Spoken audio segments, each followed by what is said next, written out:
altered immune system.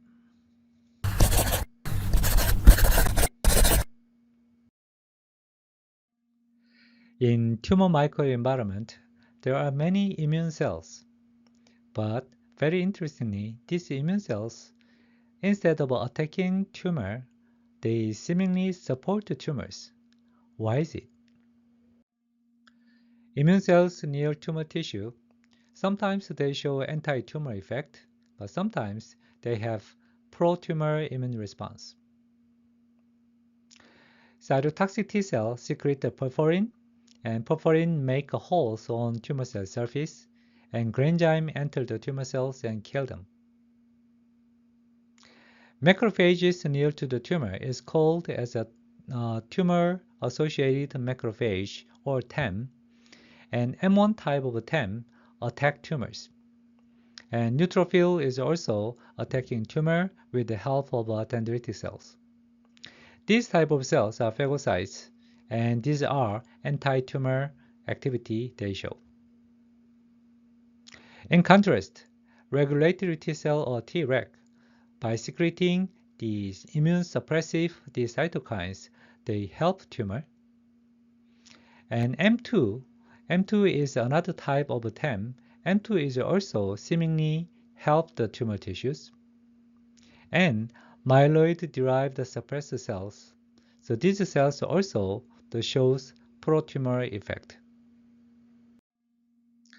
Let's look at the T cell maturation. T cell is secreted from bone marrow, and they move to the thymus for maturation. So there are CD4 killer cell and also CD4 helper cells. They are tested by the antigen, by antigen-presenting cells, and this is a negative selection process. So if these T cells does not bind to the self-antigen, they can survive and prepare for naive T cell populations. If they bind very strongly to the self-antigen, then they should not attack the self-body, so they go into the apoptosis. But if they bound weakly to the self-antigen, they survive, and then they form Tregs. So regulatory T cells are formed. Tregs shows pro-tumor immune response. Original cytotoxic T cell should attack tumors, but Treg negatively control the cytotoxic T cell. That's why this cytotoxic T cell cannot attack the tumor anymore. Also, Tregs secrete immunosuppressive cytokines, and they recruit more Tregs near TME. So overall, Tregs shows pro-tumor effect. Tumor-associated macrophages are found near tumor tissue. And before the macrophage is activated, they are called as M0 macrophage. This is considered as a naive macrophage. When they get activated, they differentiate into aggressive M1 macrophage or suppressive M2 macrophage. Now, M2 macrophage seemingly help tumor, and M1 macrophage attack tumors. M1 macrophages secrete inflammatory factors and aggressively attack tumor. M2 macrophages secrete immunosuppressive factors. But these two the phenotype is not fixed. They can be changed by different factors. M1 can be changed into M2 by interleukin 4 or TGF-beta or interleukin 10. The other way around, M2 macrophage can change its shape into M1 by interferon gamma or TNF-alpha. Myeloid cells are originated from bone marrow, and eventually they make macrophage and granulocyte such as a neutrophil and dendritic cells.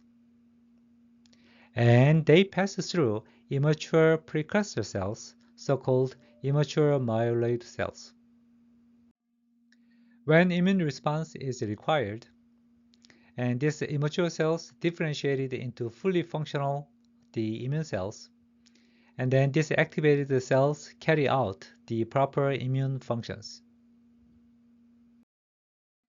In tumoric or chronic inflammation situation, fully differentiated functional cell numbers are decreased, but the immature intermediate cells, their number is increased. And these cells usually show immunosuppressive effect, and they are called as myeloid-derived suppressor cells. Why does this kind of altered immune system exist in our body? Well, if the immune system attacks our own cells, it can be a big problem and that can cause autoimmune disease. Also, the immune response is too strong. So cytokine release syndrome or cytokine storm is a too reactive immune response. Then before they handle the problem, they can kill host. Also, the moderate immune response is actually help the damage control or tissue repair. Because of these reasons, sometimes we need to suppress the activity. So that's the reason of the existence of altered immune systems. There are several kinds of tumor treatment methods.